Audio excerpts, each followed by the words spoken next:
শুভ সন্ধ্যা। সবাইকে জানাই দোলযাত্রার প্রীতি শুভেচ্ছা ও অভিনন্দন। সবাই সুস্থ থাকবেন, ভালো থাকবেন। আপনারা দেখছেন আজকে এই যে রাজবাড়িটি হুগলি জেলার খন্নান স্টেশনের কাছে অবস্থিত ইটাচুনার এক ঐতিহাসিক রাজবাড়ি, যেটি 1766 সালে মারাঠা বর্গীকুণ্ডন পরবর্তীতে যেটি কুণ্ডু বাড়ি নামে পরিচিত এবং ওনাদের দ্বারা নির্মিত এই জমিদার বাড়ি এবং নারায়ণ কুণ্ডু দ্বারা এটি প্রতিষ্ঠিত। তো এটি সাধারণত হুগলি জেলাতেই অবস্থিত। এই দোলযাত্রা উপলক্ষে এই রাজবাড়িটি সেজে ওঠে। এখানে ছোটোখাটো অনুষ্ঠান পর্ব আজকের দিনে দেখতে পাবেন এবং এখানে আপনি আসতে গেলে প্রথমে আপনাকে হাওড়া বর্ধমান মেন লোকাল ধরে নামতে হবে খন্নান স্টেশন।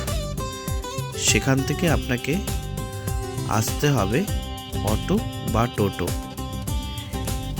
বা টোটো চাপলে আপনি 10 টাকায় চলে আসবেন রাজবাড়ি। সেটি 4টে থেকে 6টা পর্যন্ত খোলা হয় এবং বিশেষ দিনগুলিতেই খোলা হয়। এই রাজবাড়িটি যেটা দেখতে পাচ্ছেন, আজকের দোলযাত্রা উপলক্ষে অনেক মানুষের সমাগম থাকে এবং এই রাজবাড়ির এটি সামনের দিক। চলুন আমরা এবার আস্তে আস্তে অন্দরমহলের দিকে এগোতে যাই। প্রথমে ঢুকলেই আপনি মেন দরজায় ডান দিকে একটি বসার জায়গা এবং বাঁ দিকটায় ঘোরালেই একটা বসার জায়গা থাকবে। এগুলো কড়িকাঠগুলো বহু পুরনো। তারপরে আপনি অন্দরমহলের সদর দরজা ঢুকেই দেখতে পাবেন এগুলোতে সাধারণত পালকি রাখা থাকতো আগেকার এবং এইগুলোতে খুব সুন্দর পাখা এবং আলপনা দিয়ে এখন নির্মিত করা আছে।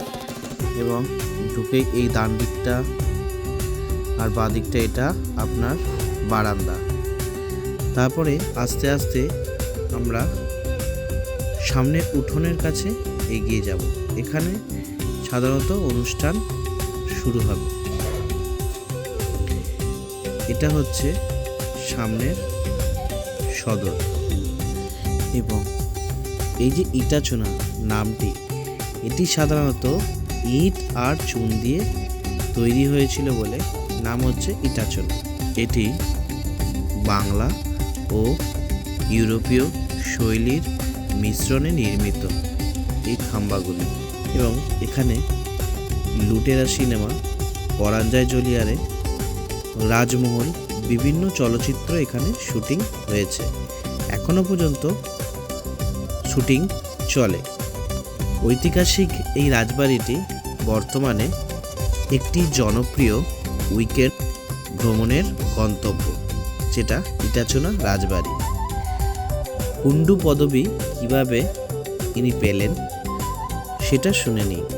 অষ্টাদশ শতাব্দীতে মারাঠা যোদ্ধারা অর্থাৎ বর্গী বাংলায় আক্রমণ করত এবং এই পরিবারের পুরুষরা বাংলায় এসে বসতি স্থাপন করে এবং পরে সেটি কুণ্ডন থেকে কুণ্ডু পদবী গ্রহণ করে। এবং আপনারা চাইলে এখানে এসে একটা রাত কাটাতেই পারেন, সে ব্যবস্থাও আছে। এখানে ঘর ভাড়াও ওনারা এখন দেন ইনক্লুড প্যাকেজের মধ্যে। সেটি জানতে হলে অবশ্যই এখানে আসতে হবে। তো আজকের মতো এখানেই সমাপ্ত। এই ভিডিওটি যদি ভালো লেগে থাকে অবশ্যই কমেন্ট করবেন, লাইক করবেন এবং সাবস্ক্রাইব করবেন এবং শেয়ার করবেন। সবাইকে শুভরাত্রি এবং দোলযাত্রা প্রীতি শুভেচ্ছা অভিনন্দন। নমস্কার।